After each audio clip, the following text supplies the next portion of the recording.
welcome to the show. My name is T, and we are talking scary movies. I appreciate you tuning in. Don't forget, every Wednesday night at 8:30 p.m. Mountain Standard Time, I'm going to have a new opinion piece for you, a new interview, or some movie news to discuss with all of you. But don't forget, throughout the week, I am dropping numerous reviews for y'all, whether it's a movie, TV show, books, games, whatever it is. And so you're want to get subscribed to my channel. And the best way to do that is to get to my link tree. And you can do that by going to linktr.ee/T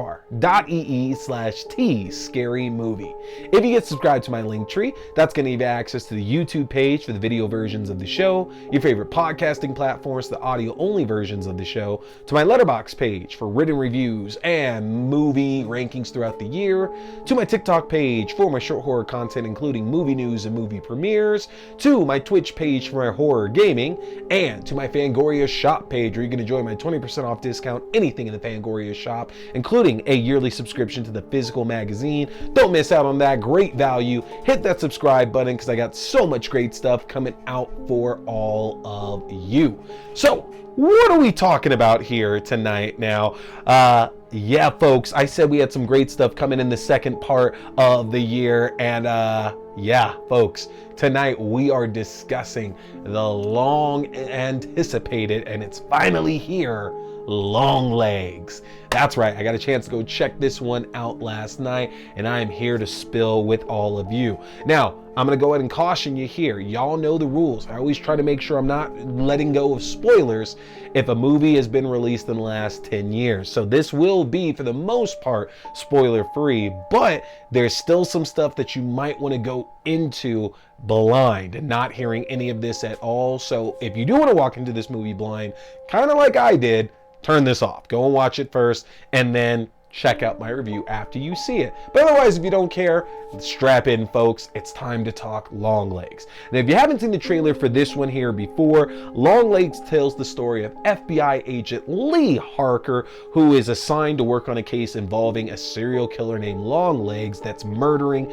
families. It'll be up to Lee to figure out the clues to help her track down this killer before he can take out another family in horrible, horrible bloody messes. And there you go. That's it. That's Longlegs.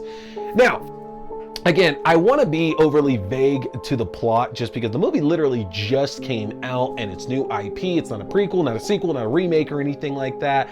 And this is also one of those movies to where you really have to do a lot of paying attention to pick up the influences and the information and what's being said here by writer-director Osgood Perkins. And from the jump, I think that coming into it blind can definitely help because there was a lot of chatter over the last year about the similarities in plot and like story to, like, I think the most obvious one would be like the Hannibal Lecter stuff. So whether it's Silence of the Lambs, whether it's Red Dragon, you know, whatever the case is, I think those are going to be your obvious comparisons there that you're going to go for. That an FBI agent's hunting down a serial killer, there's some kind of relationship between the two of them, and folks are trying to piece things together. And I do think that, sure, there are some influences in there, but Longlegs definitely works as an operation all by itself. I think classifying it as like a Hannibal Lecter type of story is very much not insulting, but it devalues the work that Perkins really did here with this script and with this story, especially because it's not that same kind of relationship. I think folks are very much looking for the relationship that maybe Clarice and Hannibal Lecter had, or that Will Graham and Hannibal Lecter had as well too. And I don't think either of those are particularly accurate to what we're seeing in this film.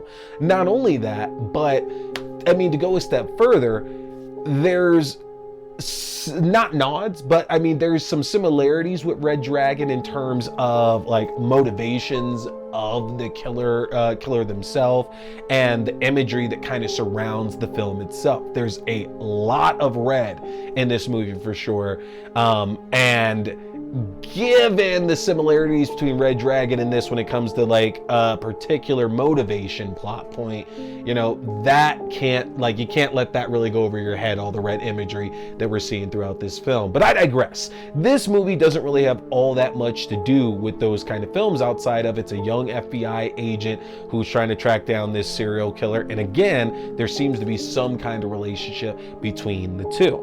Now, what I'm sure you've heard by this point is that Longlegs is not in the traditional sense scary. That folks who might come to it looking for like a scary movie might not necessarily end up walking out with that. And that's definitely true. This is not a movie you're going to for monsters or jump scares or anything. And there are like a couple of jump scares in this film here for sure. But to be quite honest, it's older crime thrillers. I say older. Older is not the right word. Let me rephrase that.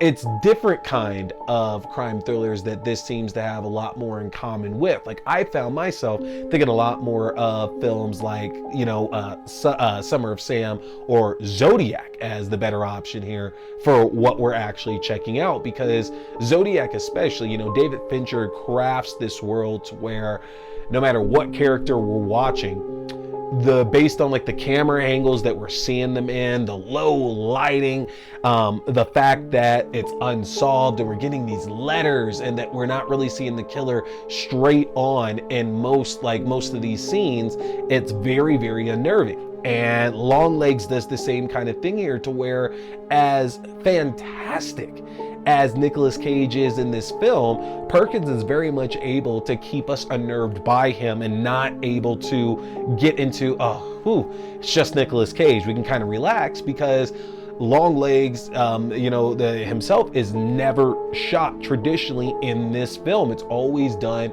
either super high, super low, or at some kind of angle here. And I found that a very interesting way to see it, because with a number of these other characters, we are able to see them straight on and we get a normal view of them. But we can't get this normal view of Longlegs due to the way that the film is laid out.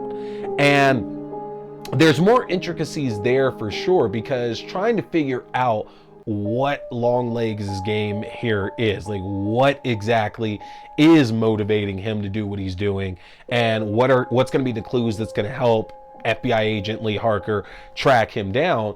It's a great exercise in having to pay attention to certain detail, because there's a lot of detail in this film that Perkins puts in, whether it's throwaway lines that characters are mentioning, whether it's something happening in the background of the scene itself, whether or not it's these clues that are being provided. There's always something more, I felt, that was on screen that you really have to pay attention to get the full scope of what's going on in this film. And to circle back around to the red, I very much had this running theory here that this might be a case to where the characters are stuck in an endless loop, and that they're possibly in hell, or at the very least purgatory. The beginning of the film very much pushes you off guard and pushes you off center by fucking with your eyes, because they use this like heavy red at the beginning of the film for like a lot of the intro credits, and then it kind of like pulls back to let you into the world of the movie, and your eyes take like a few minutes to adjust to that.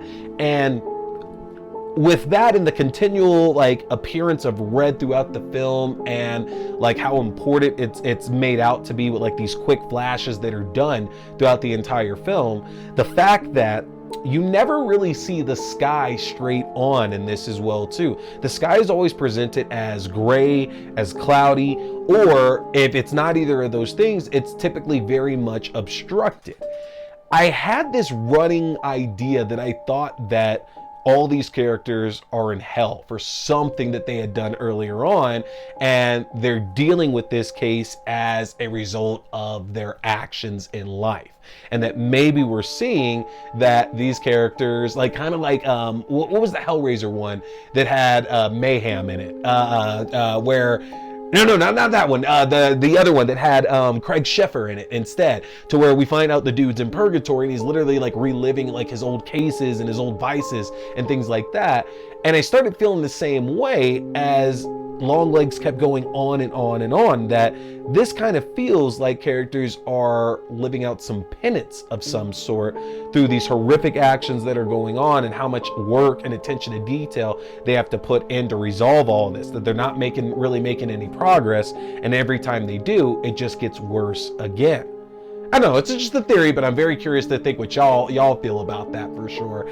The acting is the best of the year. It is phenomenal. It can stand across. I saw the TV Glow, A Quiet Place Day One, Immaculate. Like, this is the best acting of the year. There's not a weak link in this cast at all. Nicolas Cage, already, we know who Nicolas Cage is, and it's insane to me that how different this man's career has gone in the last few years, because I think we all would agree there was this period of time to where he was just making movies and it's just Nick Cage making movies, and you kind of laugh at it as like, whatever, it's Nick Cage.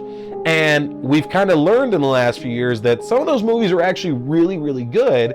And especially in the last few years, he's seemingly starting to end up in all these films that are giving him these chances to shine in a way that he never has before. This is such a different role for him. Longlegs is nothing like anyone that Cage has played before, and he doesn't even have all that much screen time in the film and does so much with it. He's a truly unnerving villain, an unnerving character that we've gotten all year. And Alicia Witt, who I didn't know it was Alicia Witt from Urban Legend, makes an appearance in this as well too, in a very pivotal role. And the entire time I'm captivated by this woman and just her look. It's not even anything that she's saying, it's what she's doing with her eyes throughout this film. And Alicia Witt, my lord, girl, you killed it and don't have to say anything at all, and yet you do, and you're so purposeful and impactful throughout this film. But my lord, the look of Alicia Witt in this film was enough to give her the Best Supporting Actress award already. Kernan Shipka, who for a little while I thought it was McKenna Grace, and I totally forgot that Kernan Shipka was in this as well too, but very small but important role in this movie that she absolutely blows away, and it's terrifying. All the scene that we get with her, to the point to where it was just as terrifying as what we get from Longlegs throughout this entire movie, honestly. She makes the most out of her small bit of screen time, and it's goddamn terrifying, honestly. And that takes it to your two leads, Blair Underwood and Micah Monroe. Now, I will say, it's awesome seeing Blair Underwood show up in anything. That dude is a true, truly one of the greats, honestly. And I love whenever he gets a chance to do something a little bit more serious like this, because I feel like I see him in a lot of romantic comedies for sure. Not romantic comedies, romantic movies instead. I guess not a lot of romantic comedies.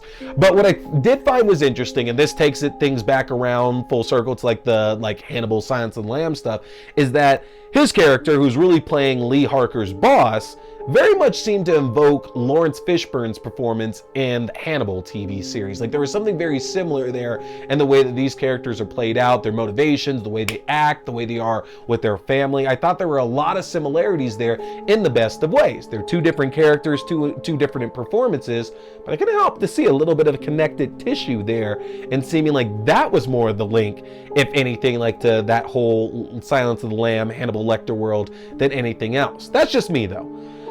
Micah Monroe should get an Oscar nomination.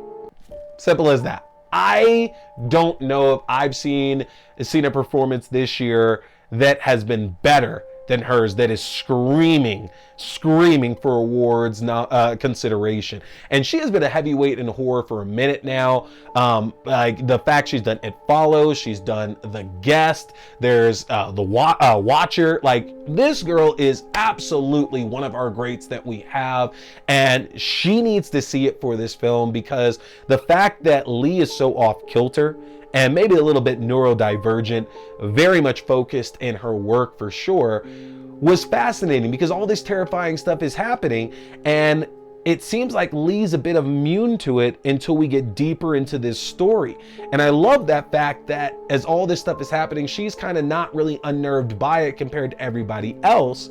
She's unnerved a little bit more by the human interactions that she has instead. And those seem to weigh on her and to take more out of her than actually dealing with this serial killer, at least earlier on. But as things start to seep over into her personal life, then it starts to seem that she does start to become more and more terrified, like everybody else, of the situation that's at hand. And Micah Monroe these performances are never the same. That is something kind of like Nicolas Cage that she does so well, that you see all these roles that she does, and they're so different from each other. No two characters are alike. She's a true honest to God chameleon and kills it in this film. Y'all, the movie is unnerving. To say the very least, the movie is unnerving, and there's going to be a lot of imagery that's going to sit with you for quite a while. You know, I talk a lot on this show about things being scary, and this movie is not scary per se, but it is the scariest film of the year that I've seen thus far, honestly. I love these kind of stories, and while they're not slashers per se, they're the next door neighbor of these slasher films. And this, without a doubt, is the most impressed I've been all year. It's the only movie to where there was the hype train going beforehand that I felt really did live up to what everybody was saying. You gotta go check it out. I need to hear back from y'all on this one. And for your chance to win a Tall Man Funko Pop, the drawing that we're doing at the end of the month, here's your question you need to answer in the YouTube comments now. If you were supposed to take on a serial killer, who would you take on? Hannibal Lecter or the Zodiac Killer?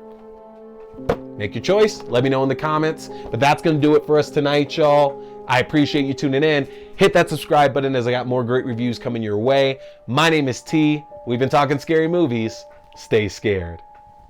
Boy here is a big fan of Fangoria. So, if you want to check out the world's best horror magazine that's out there, get a chance to get yourself your own subscription, which I just got my first one back in 2022, and I don't regret it for a second. But if you want your own Fangoria subscription, or you like the Fangoria merchandise, then head over to the Fangoria shop and use my link if you want to save yourself some money, folks. That's an easy one to remember. Just go to shop.fangoria.com/AXDEW. Again, that's shop.fangoria.com/AXDEW, or use my specific code AXDEW at checkout. You can save 20% off your entire order, and that implies 2 subscription and one-time orders as well. You don't want to miss out, folks, because with the magnitude of horror movies we've had released in the last few years, and with what we have on the horizon, Fangoria is going to be your #1 source for all that great, juicy, bloody information in the world of horror. So again, head to shop.fangoria.com. Hey there, folks! Thanks for tuning in to T Watch This Scary Movie. I appreciate you checking out another review or movie news, whether we're talking movies, TV shows, books, or games, whatever, it's all scary. Remember, you can check out new episodes every Wednesday night at 8:30 p.m. Mountain Standard Time on the YouTube page for video. That's youtube.com/C/Theron Reynolds Scary Movie. Again, youtube.com/C/Theron Reynolds Scary Movie. And you can check out the audio version on all your favorite podcasting platforms. Just search T Watch the Scary Movie or TWASM. Don't forget, my name is T. We've been talking scary movies. Stay scared.